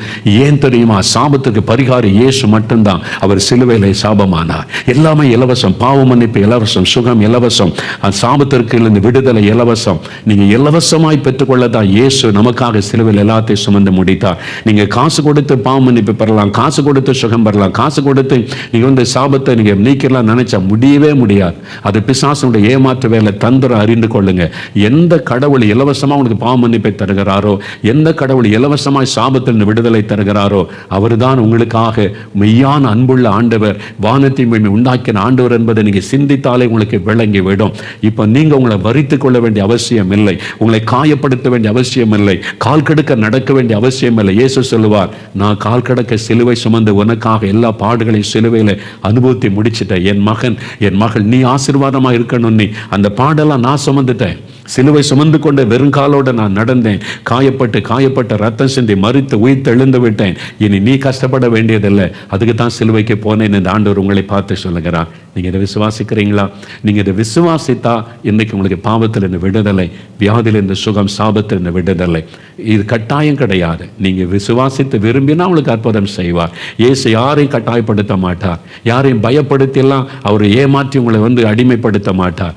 நான் உனக்கு விடுதலை கொடுக்க ஆயத்தமா இருக்கிறேன், உனக்காக மரித்து உயிர்த்தெழுந்தேன், என் கையில தழும்புகளை நான் ஏற்றுக்கொண்டேன், உனக்காக மகனே, உனக்காக மகளே, நீ விசுவாசித்து வந்தா நான் உன் பாவத்தை மன்னிப்பேன், சுகம் கொடுப்பேன், சாபத்தை மாற்றுவேன் என்று ஆண்டவர் சொல்லுகிறார்.